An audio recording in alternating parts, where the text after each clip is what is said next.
Hello बच्चा लोग, कैसे हैं आप लोग। उम्मीद है बहुत ही बेहतरीन होंगे। तो आज हम यहाँ पर डिस्कस करने जा रहे हैं एक ऐसी वीडियो के बारे में जिसका इंतजार मुझसे ज्यादा तमाम वो छात्र कर रहे होंगे जो बी फार्मा फर्स्ट सेमेस्टर में पढ़ते हैं। और मैं आज उस सब्जेक्ट के बारे में डिस्कस करने जा रहा हूं जिसको हम लोग इन शॉर्ट आईपीसी बोलते हैं, इनऑर्गेनिक फार्मास्यूटिकल केमिस्ट्री। एक्चुअली में ये फार्मास्यूटिकल इनऑर्गेनिक केमिस्ट्री पीआईसी बोलते हैं। इसको बोलना चाहिए पीआईसी, लेकिन बोला जाता है आईपीसी। ठीक है, वो क्यों बोला जाता है इसका कोई लॉजिक नहीं है, बस इनऑर्गेनिक टर्म पहले इस्तेमाल कर लिया जाता है। तो जैसा कि यहां पर लिखा हुआ है कि हम लोग इस सब्जेक्ट का हम लोग क्या डिस्कस करने जा रहे हैं, एक ब्रह्मास्त्र सीरीज लेके आए हैं।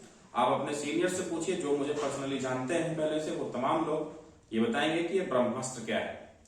जैसे तमाम अस्त्र चलाने के बाद भी अगर कोई चीज का काट आपके पास न हो तो सबसे लास्ट में एक अस्त्र आपके पास जरूर होता है जिसकी काट किसी के पास नहीं होती, उसी को बोलते हैं ब्रह्मास्त्र। इन द सेम मैनर यहां पर अगर आप बहुत अच्छी तैयारी ना कर पाए हो, रेगुलर पढ़ाई करने पर कुछ लापरवाही हो गई हो, किसी की तबीयत खराब हो जाती है, किसी कॉलेज में ढंग से पढ़ाई नहीं हो रही है, उन सब छात्रों के लिए, क्योंकि अब एग्जाम सर पर है आपके और एग्जाम तो पास करना ही पड़ेगा आपको, तो पास करना है और साथ ही साथ ढेर सारे बेहतरीन मार्क्स भी लाने हैं। तो उस सिचुएशन में ये ब्रह्मास्त्र काम आता है, क्योंकि इस ब्रह्मास्त्र सीरीज के अंदर मैं बताता हूं आपको मोस्ट प्रोबेबल क्वेश्चन। ये वो क्वेश्चंस मैं आपको बताने जा रहा हूं जो कि 99% आपके एग्जाम में पूछने ही जाने हैं। अगर जितना मैं बता रहा हूं उतना आप पढ़ लिए तो रिजल्ट बहुत अच्छा जाएगा। 50% उसका आप कवर करेंगे, पास होने की पूरी गारंटी। पूरा पढ़ लिए तो मोर देन 90% आप एक्सटर्नल एग्जाम में ला सकते हैं। ठीक है, तो 75 नंबर का आपका एक्सटर्नल एग्जाम होगा जिसमें आप आराम से 65 प्लस ये सारे क्वेश्चन पढ़ करके ला सकते हैं, ये मेरी गारंटी है। आपको मालूम होगा कि आपका जो एंड सेमेस्टर एग्जाम है वो 3 सेक्शन में बटा होता है। एक सेक्शन ए होता है, एक बी, एक सी। ए सेक्शन को पार्ट ए भी कई बार बोलते हैं। इसमें आपको 10 क्वेश्चन मिलेंगे 2-2 मार्क्स के। ठीक है, जिसको आपको अटेंड करना होगा। टोटल 20 मार्क्स ये कैरी करता है पार्ट ए। पार्ट बी में आपको 3 क्वेश्चन दिए जाएंगे जिसमें से 2 करना होगा आपको, और ये 10 नंबर का एक क्वेश्चन होगा, और इस तरह से ये भी 20 नंबर लाएगा। अगला सेक्शन जो पार्ट सी होता है, ये आपको 7 क्वेश्चन दिए जाएंगे। अटेम्प्ट कितना करना होगा? 5 क्वेश्चन से, और ये एक क्वेश्चन 7 नंबर का होगा, 7 मार्क्स का। इस तरह से ये कैरी करता है 35। तो टोटल मिला के आपका इस तरह से 75 मार्क्स ये कंप्लीट होता है। ठीक है, अब इसको किस तरह से हम लोग को अटेम्प्ट करना है ये जानकारी होना जरूरी है। पार्ट ए बहुत इंपॉर्टेंट है, जिसमें शॉर्ट क्वेश्चन पूछे जाते हैं। क्यों? क्योंकि इसमें जितना पूछा गया उतना आप लिख करके आगे बढ़ेंगे तो श्योर शॉर्ट 2 में से 2 नंबर मिलने के चांसेस ज्यादा होते हैं। जैसे लॉन्ग क्वेश्चन में आप जाएंगे तो लॉन्ग क्वेश्चन में क्या होता है कि 10 नंबर में है, तो अब एग्जामिनर भी एक बार सोचता है कि 10 में से 10 दिया जाए कि ना दिया जाए। बहुत अच्छा लिखेंगे तो 7-8 तक मैक्सिमम जाएंगे। रेयरेस्ट ऑफ द रेयर कई बार वो 10 आउट ऑफ 10 मिल सकता है, लेकिन नॉट यूजुअली, हमेशा ऐसा नहीं होता है। ठीक है, तो हम लोग डिस्कस करने जा रहे हैं पार्ट ए के क्वेश्चंस को। जो क्वेश्चंस मैं आपको बता रहा हूं, इन सारे क्वेश्चंस को अगर आप तैयार करेंगे तो आपके लिए बेहतर होगा। आइए हम लोग डिस्कस करते हैं शॉर्ट क्वेश्चंस को। सबसे पहला क्वेश्चन जो शॉर्ट में आपसे पूछे जाने की ढेर सारी उम्मीद है, ये क्या है? Reaction involve in the limit test of iron. Iron का लिमिट टेस्ट में कौन सी रिएक्शन होती है? प्रिंसिपल जब आप पढ़े होंगे रेगुलर क्लासेस में, तो वहां पर एक केमिकल रिएक्शन है, उसके बारे में 1-2 लाइन लिखा जाता है और उस रिएक्शन को लिख देना है साफ साफ। ठीक है, अगर आंसर नहीं आएगा तो एक बार मैं इसकी प्रयास करूंगा कि वो वीडियो भी आपको मिले। दूसरा क्वेश्चन अगर हम लोग चर्चा करें तो ये है, give the name of electrolytes used in the replacement therapy. Replacement therapy में कौन कौन से इलेक्ट्रोलाइट इस्तेमाल होते हैं उनका आपको नाम बताना है इसमें। ठीक है, थर्ड क्वेश्चन, डिसएडवांटेज लिखना है आपको किस चीज का? सिस्टमिक एंटासिड्स का, सिस्टमिक एंटासिड्स। आपको मालूम है एंटासिड्स वो केमिकल होते हैं जो गैस्ट्रिक एसिड का जो एक्स्ट्रा अमाउंट किसी कारण से बढ़ गया है उस एक्स्ट्रा अमाउंट को न्यूट्रलाइज करने में काम आता है। उसके अलग अलग टाइप आपने पढ़ा होगा, तो उसमें एक टाइप मिलता है सिस्टमिक एंटासिड, है ना। इसका क्या डिसएडवांटेज है वही आपको इसमें लिखना है। चौथा question, why dilute HNO3 is used in the limit test of chloride ion. Chloride ion का जब लिमिट टेस्ट करने जा रहे होते हैं तो उसमें डाइल्यूट नाइट्रिक एसिड ही क्यों होता है, व्हाई नॉट कंसंट्रेटेड एसिड। तो इसके बारे में आपको लिखना होगा। एक और वाई से क्वेश्चन है, why povidone iodine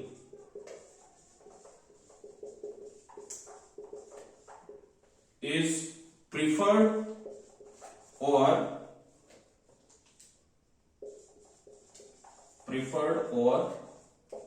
iodine as anti infective agent. Anti infective agent होता है, चोट वोट लग जाती तो आयोडीन लगाना चाहिए था, लेकिन उससे ज्यादा बढ़िया है पोविडोन आयोडीन का एक ये मिक्सचर सॉल्यूशन।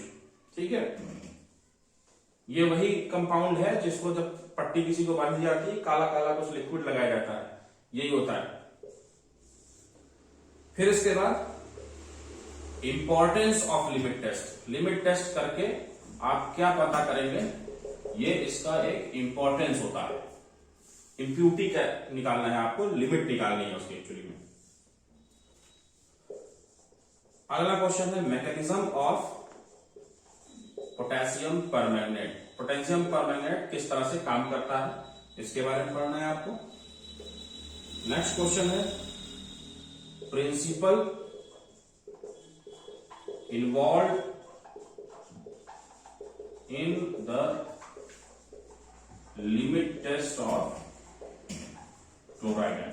क्लोराइड आयन यहां पर आपने इस्तेमाल किया था, क्वेश्चन यहां पर आया था कि डाइल्यूट नाइट्रिक एसिड क्यों इस्तेमाल किया जाता है। यहां पर क्वेश्चन है कि जो क्लोराइड का लिमिट टेस्ट है उसका प्रिंसिपल क्या है, सिल्वर क्लोराइड जो फॉर्म होता है प्रेसिपिटेट, उसके बारे में लिखना है।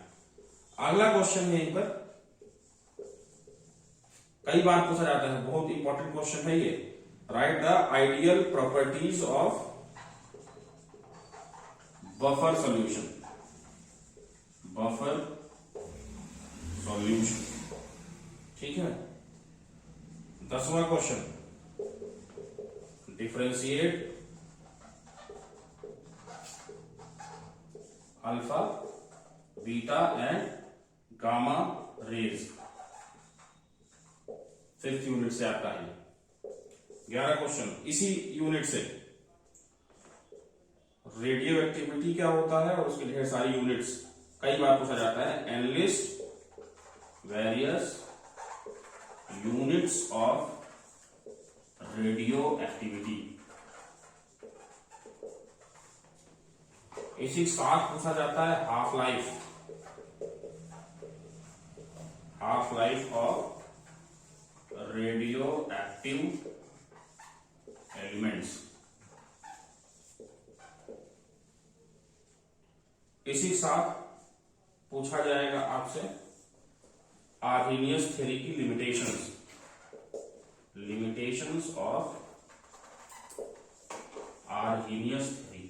एसिड बेस की जो आर्हेनियस ने थ्योरी दिया था उसके बारे में आपको पूछा जाता है। आर्हेनियस थ्योरी,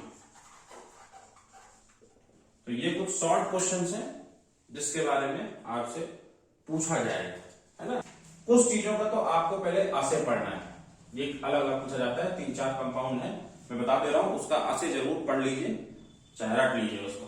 अब समझने का समय तो है नहीं, जो पढ़ चुके हैं पहले अच्छे से वो एक बार रिवाइज कर ले, उनको जरूर समझ में आएगी चीजें।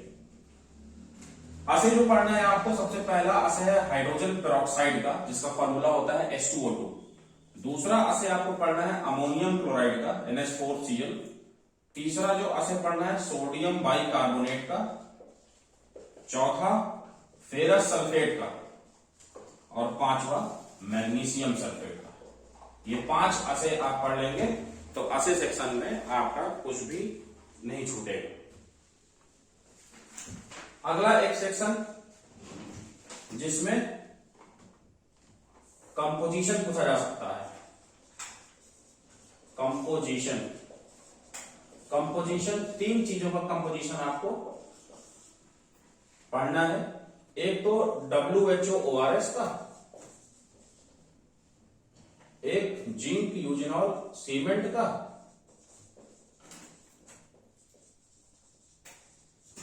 और एक है बेरियम सल्फेट रिएजेंट का।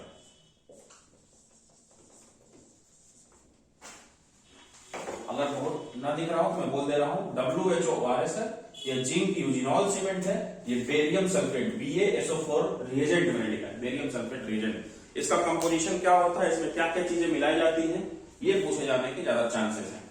इसको चाहे स्क्रीनशॉट ले लीजिए, चाहे नोट कर लीजिए, इसको पॉज बटन दबा करके, फिर मैं आगे बढ़ रहा हूं। तो अगले सेक्शन में कुछ कंपाउंड्स हैं या फिर कैटेगरी ऑफ कंपाउंड्स है जिसकी डेफिनेशन आपसे पूछा जाता है। जो यहां पर क्वेश्चन में बता रहा हूं ये आपके शॉर्ट में भी डायरेक्टली आते हैं कई बार, या फिर किसी लॉन्ग क्वेश्चन के साथ मर्ज रहते हैं। ठीक है, लॉन्ग क्वेश्चन जितना बता रहा हूं उसके साथ ये क्वेश्चंस आपको मर्ज मिलते हैं। सबसे पहली डेफिनेशन जो पूछी जाती है कई बार वो है लिमिट टेस्ट की, कि लिमिट टेस्ट एक्चुअली क्या है। फिर अगला पूछा जाता है इम्प्यूरिटी क्या है। फिर अगला पूछा जा सकता है आइसोटोनिक सॉल्यूशन किसको बोलते हैं। फिर आइसोऑस्मोटिक सॉल्यूशन किसको बोलते हैं। चांसेस कम है इससे पूछे जाने के, लेकिन पूछा तो जा ही सकता है। फिर रेडियो एक्टिविटी किसको बोलते हैं। फिर क्लोरहाइड्रिया, और इसके साथ ही साथ हाइपोक्लोरहाइड्रिया। ये मेडिकल कंडीशन है, इसकी डेफिनेशन क्या होती है। एक में HCl कम हो जाता है, 0 हो जाता है, लगभग नील हो जाता है, इसमें कम हो जाता है। 1.5 लीटर स्टमक में हाइड्रोक्लोरिक एसिड पाया जाता है, उससे कम होने की बात हो रही है। फिर कई बार फार्माकोपिया क्या है ये पूछा जा सकता है आपसे। Pharmacopoeia IPPP USP। अगला एंटी कैरीज एजेंट का पूछ लेता है कई बार कि एंटी कैरीज एजेंट क्या होते हैं। या फिर रेडियो फार्मास्यूटिकल्स क्या है। Radio pharmaceuticals. एक और 11 कर लेते हैं, इलेक्ट्रोलाइट क्या होता है ना। तो ये वो क्वेश्चंस हैं जिनकी डेफिनेशन आपसे एक्सपेक्टेड है, हो सकता है पूछ लिया जाए। ठीक है, अब मैं कुछ क्वेश्चन आपको बता रहा हूं जिसका आपसे डेफिनेशन के साथ साथ एग्जाम्पल भी पूछा जाएगा। डेफिनेशन के साथ साथ एग्जाम्पल भी आएगा। इसमें से सबसे पहला क्या है, एसिडिफाइंग एजेंट। Acidifying agent. दूसरा हीमेटेलिक्स, खून को बढ़ाने वाले कंपाउंड्स। फिर एक्सपेक्टोरेंट, कफ को बाहर निकालने के लिए जो कंपाउंड इस्तेमाल होते हैं। फिर एस्ट्रिंजेंट, एस्ट्रिंजेंट एक्शन मिलता है फिटकरी के थ्रू, एलम्स। फिर आइसोटोप और साथ में आइसोबार, ये भी पूछा लिया जाता है 5वीं यूनिट से आपका है। फिर एमेटिक्स क्या होते हैं और कैथार्टिक्स क्या होते हैं, इनका सबका डेफिनेशन और एग्जाम्पल आपसे पूछा जाएगा। और एंटासिड क्या होते हैं और एंटी माइक्रोबियल किसको बोलते हैं, एंटी माइक्रोबियल एजेंट्स। ठीक है, तो ये वो क्वेश्चंस हैं जिनका आपको डेफिनेशन पढ़ना है और साथ साथ एग्जाम्पल भी पढ़ना है। आपने प्रीवियस ईयर के क्वेश्चन पेपर अगर आपने सॉल्व किया है तो उसमें 2 क्वेश्चन पूछा गया था।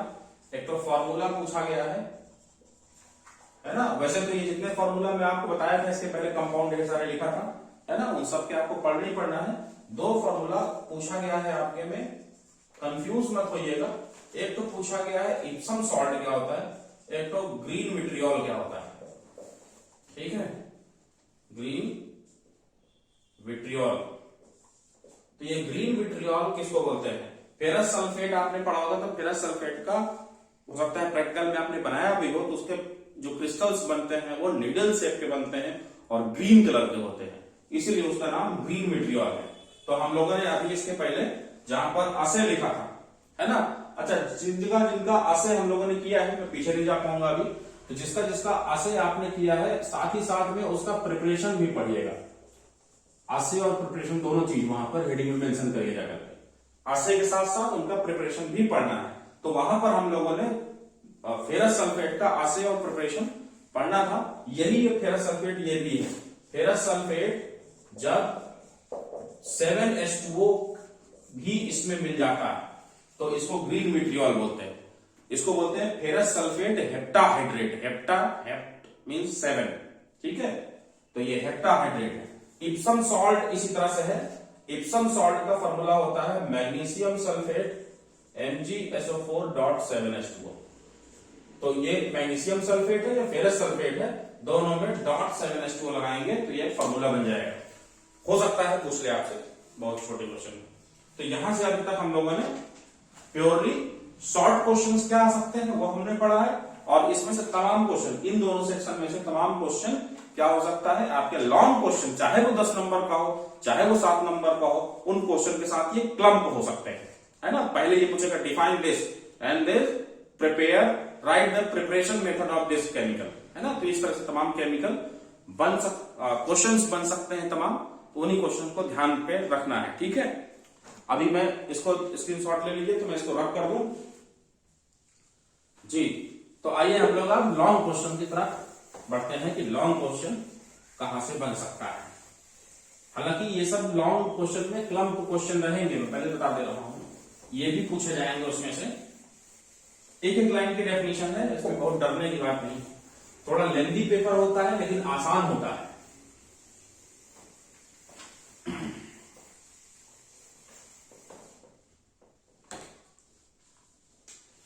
लॉन्ग क्वेश्चन, जब मैं लॉन्ग क्वेश्चन बोल रहा हूं तो इसका मतलब चाहे वो 10 नंबर के क्वेश्चन हो चाहे 7 नंबर के क्वेश्चन हो, मैं इन दोनों के बारे में चर्चा कर रहा हूं।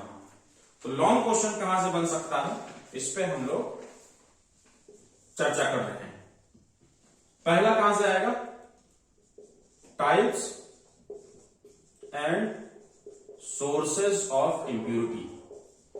डिटेल में चर्चा करना पड़ेगा कि फार्मास्यूटिकल सिस्टम में कहां कहां से कौन कौन से वो सोर्सेज हैं जहां से ये इंप्यूरिटी उसमें इंपार्ट कर सकती है, ठीक है। और उसके टाइप्स, इंप्यूरिटी के टाइप्स कंस्ट्रक्टिव, डिस्ट्रक्टिव, वो है पढ़े होंगे आप।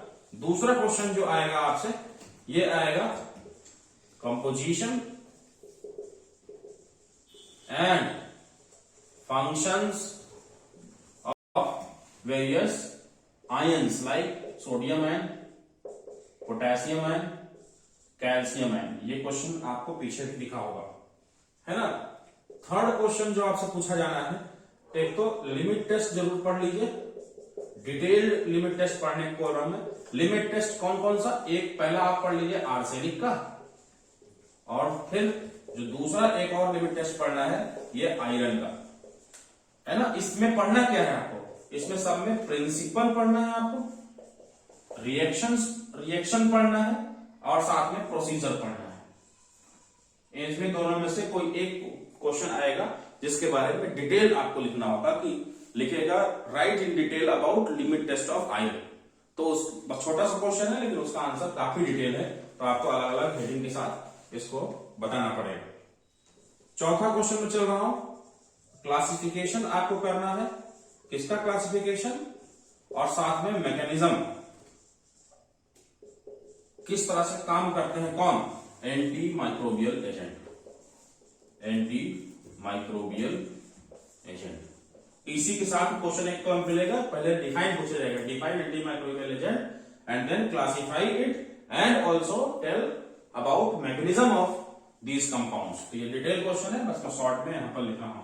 तो क्लासिफिकेशन करना है एंटीमाइक्रोबियल कितने टाइप का होता है और ये कैसे काम करता है, मैकेनिज्म ऑफ एक्शन की बारे में बात कर रहे हैं एक्चुअली यहाँ पर।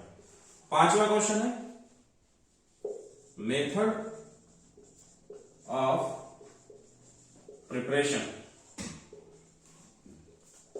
मेथड ऑफ प्रिपरेशन बताना है, प्रॉपर्टीज बताना है, असे भी करना है और साथ में स्टोरेज कंडीशन भी बताना है किस चीज के, of compound used in cyanide poisoning. तो जो साइनाइड पॉइजन का केस होता है उसमें कौन कौन से कंपाउंड इस्तेमाल होते हैं, उन कंपाउंड को हम लोग किस तरह से बना सकते हैं, उनकी प्रॉपर्टीज क्या होती है, आशय क्या होता है और इसको स्टोर कैसे करेंगे।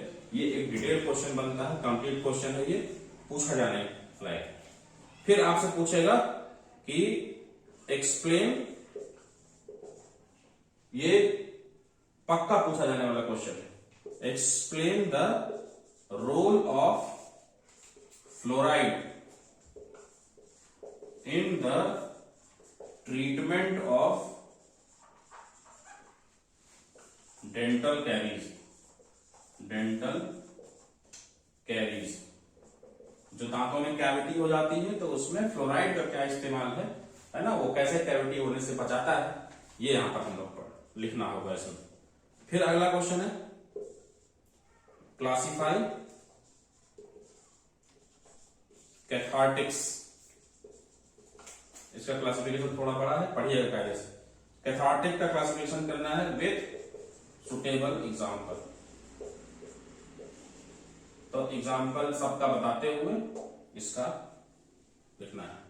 8वां क्वेश्चन बहुत इंपॉर्टेंट है, 5वीं लास्ट यूनिट से आपके रेडियो एक्टिव एलिमेंट जिसमें पढ़ेंगे हम लोग, वहां से पूछा जाता है हैंडलिंग कैसे करते हैं उन कंपाउंड्स की और स्टोरेज कैसे करते हैं।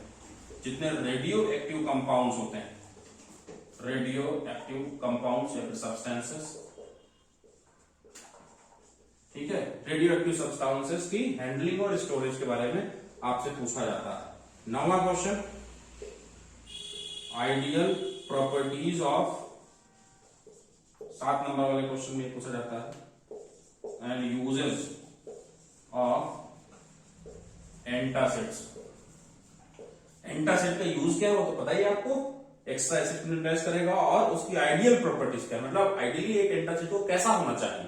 भाई एंटासिड मतलब बेस, कुछ ना कुछ बेस होगा, अब बेस तो कैसा भी बेस है ना, स्ट्रांग है कितने कितने, तो अब उन सबका इस्तेमाल तो नहीं कर लेंगे हम लोग, लेकिन एक सुटेबल होगा तो उसको सुटेबिलिटी कैसे उसकी डिसाइड की जाती है, इसी के बारे में यहां पर चर्चा करना होता है। अगला क्वेश्चन जो पूछा जा सकता है आपसे, various methods of calculation and adjusting isotonicity. Isotonicity को कैलकुलेट करने का ढेर सारे मेथड्स हैं, आपके पास नोट्स होगी, आपने पढ़ा भी होगा, तो उन सारे मेथड्स के बारे में यहां पर डिस्कस करना है और साथ साथ आइसोटोनिसिटी किस तरह से एडजस्ट की जाती है ना, वो भी इसमें बताना होगा। फिर इसके बाद अगला क्वेश्चन, डिफाइन रेडियो फार्मास्यूटिकल्स। हालांकि ये बता चुका हूं वहां पर क्या है ऐसे रेडियो फार्मास्यूटिकल्स, क्योंकि मैंने वहां पर भी दिया है क्वेश्चन इसके पहले वाले सेक्शन में, जहां पर डेफिनेशन लिखने कहा गया था, radiopharmaceuticals and their pharmaceutical application. Pharmaceutical application वो कहां पर इस्तेमाल होने वाले हैं पूरे फार्मेसी इंडस्ट्री में, वो कहां इस्तेमाल होंगे, जितने रेडियो फार्मास्यूटिकल्स हैं, मतलब फार्मेसी फील्ड में इस्तेमाल होने रेडियो एक्टिव एलिमेंट जितने हैं, वो यहाँ पर क्या काम होगा, उनको कहां पर उनका इस्तेमाल किया जाएगा, वो क्या मेडिसिन बनाने में है या फिर कई बार डायग्नोसिस में भी इस्तेमाल किया जाता है। एक लास्ट क्वेश्चन है जिसमें आपसे पूछा जाएगा मेथड ऑफ प्रिपरेशन और identification test, test for purity. दो कंपाउंड है, पूछा जाएगा एक बार में एक ही पूछा जाएगा। और ये पहला है बेंटोनाइट और दूसरा आपसे पूछा जाएगा aluminium hydroxide gel. Aluminium hydroxide gel और बेंटोनाइट का ये सारी चीजें पूछी जाएंगी। तो उसको प्रिपेयर कैसे करेंगे, आइडेंटिफिकेशन कैसे करेंगे, और प्योर है कि नहीं प्योर है इसका टेस्ट कैसे करेंगे। तो ये सारे क्वेश्चन आपसे पूछे जाने हैं इसमें। ठीक है, इसका स्क्रीनशॉट ले लीजिए। ठीक है, तो ये सारे क्वेश्चंस हैं जिसपे मैंने आपको शॉर्ट क्वेश्चन बताए, कुछ क्वेश्चन ऐसे बताए जिनका आपको सिर्फ आशय और प्रिपरेशन पढ़ना है, कुछ क्वेश्चन मैंने आपको बताया जिनका सिर्फ और सिर्फ डेफिनेशन पढ़ना है, कुछ क्वेश्चन मैंने आपको बताया जिसका डेफिनेशन विद एग्जांपल पढ़ना है, और ये ढेर सारे लॉन्ग क्वेश्चन है ना। लॉन्ग क्वेश्चन यहाँ पर 12 मैंने दिया है और आपको लिखने कितने हैं, 7 क्वेश्चन है ना। 5 क्वेश्चन उधर 7-7 नंबर वाले और 2 क्वेश्चन आपको 10-10 नंबर वाले। इसमें से जितना आप तैयार करेंगे उतना ज्यादा आपके लिए बेहतर रहेगा, है ना। जिस तरह से मैंने ऑर्डर में लिखा है इसी ऑर्डर में अगर आप इसको प्रेफरेंस देंगे पढ़ते समय तो ज्यादा आपका फायदा होगा, है ना। एक चीज याद रखिएगा, शॉर्ट क्वेश्चन के अलावा, है ना, अगर इसमें से कोई बहुत आपको टफ लग रहा है उस एकाध क्वेश्चन को आप छोड़ भी सकते हैं। क्यों छोड़ सकते हैं, मैं क्यों कह रहा हूं, क्योंकि जो पार्ट बी होगा उसमें 10 नंबर वाले में उसमें 3 क्वेश्चन दिए जाएंगे जिसमें से आपको 2 ही करना है। तो अगर आप बाकी पढ़ ले रहे हैं, एक वो गलती से आ जा रहा है तो उसको आप छोड़ दीजिएगा, है ना, वैसे भी सही रहता है। In the same way 7 number वाले क्वेश्चन में भी 7 क्वेश्चन आपको दिए जाएंगे, लेकिन आपको करना कितना है, सिर्फ 5 क्वेश्चन करना है। तो वहां पर भी 2 क्वेश्चन आप छोड़ सकते हैं। तो इसमें से एक आध क्वेश्चन या 2 क्वेश्चन मैक्सिमम जो आपको बहुत टफ लग रहा हो, जिसको समझने में थोड़ा ज्यादा प्रॉब्लम हो रही हो, उसको आप इजिली लीव भी करेंगे तो कोई दिक्कत नहीं होगी, है ना। तो ये सारी चीजें हैं, ये सारे क्वेश्चंस हैं। मेरा ऐसा दावा है और हमारे तमाम स्टूडेंट्स जो मुझसे पहले भी पढ़ चुके हैं उनको पता है इस ब्रह्मास्त्र की कीमत क्या है ना। क्योंकि इसी लास्ट मोमेंट में उनके पास ऐसा कुछ होता है। तमाम लोग इंपॉर्टेंट बताते हैं, मुझे नहीं पता है, लेकिन इतना मुझे पता है कि मेरा बताया हुआ मेरे स्टूडेंट ऐसा बोलते हैं कि ये कई बार ऐसा ही आता है पेपर एग्जाम, है ना। जितने क्वेश्चन से बताए गए हैं, और ये आप भी देखिएगा, इतने सारे क्वेश्चन मैंने आपको दिया है, ये सब क्वेश्चन पढ़ के जाइएगा, उसके बाद पेपर देने के बाद आकर के मिलाइएगा, है ना। आपको इसमें से 90% से ज्यादा क्वेश्चन आपको मिलेंगे। हर एग्जाम में 5 से 10% क्वेश्चन कुछ नया भी डिजाइन हो सकता है ना। हालांकि एकेटीयू में ऐसा कम ही होता है जिसमें नहीं देखा जाएगा, लेकिन अगर आपने कुछ नहीं पढ़ा, इतने पढ़ रहे हैं, तो कम से कम पास होने की गारंटी है। उसके अलावा परसेंटेज भी बना सकते हैं आप जबरदस्त तरीके, जितना आप मैक्सिमम पढ़ेंगे इसमें, है ना। अच्छा, ये तो रही क्वेश्चन की बात। इसके बाद इसको कैसे लिखा जाता है आपके एग्जाम में, क्योंकि आप फर्स्ट ईयर में है इसलिए शायद आपसे चूक हो गई हो, तो यहाँ पर आई बटन में एक वीडियो आपको मिलेगी एग्जाम ट्रिक्स के नाम से, है ना। तो यहाँ देखिएगा, इस पे क्लिक करके, मैं लास्ट में भी मिल जाएगा, चैनल के डिस्क्रिप्शन बॉक्स में जाके देखेंगे, वहां पर भी उस वीडियो का लिंक मिलेगा। आप उसको जरूर देखिए कि आपको ये एग्जाम लिखना कैसे होता है, not only in case of IPC, even in all subjects, है ना। When you are going to give the exam, how much to write, where the write, कहां पर लिखना है, कितना लिखना है, किस क्वेश्चन को कितने पेज में भरना है, तमाम लोगों को कंफ्यूजन होता है। तो उस चीज को, उस वीडियो को देखेंगे आप, तो एकेटीयू के सारे एग्जाम्स देने के लिए वो परफेक्ट एक मैंने वहां पर फॉर्मूला बनाया है कि आपको इतना पेज इतने समय में लिखना है। टाइम मैनेजमेंट जरूरी होता है ना। ये पेपर मैं पहले बता दे रहा हूं, जब आप एग्जाम देने जाएंगे तो ये आईपीसी का काफी लेंथी पेपर होता है ना। लेकिन इसे लिखने से मत चूकिएगा, क्योंकि इसमें बहुत चीजें हैं लिखने के लिए, ठीक है। तो मेरी तरफ से आज के लिए इतना ही।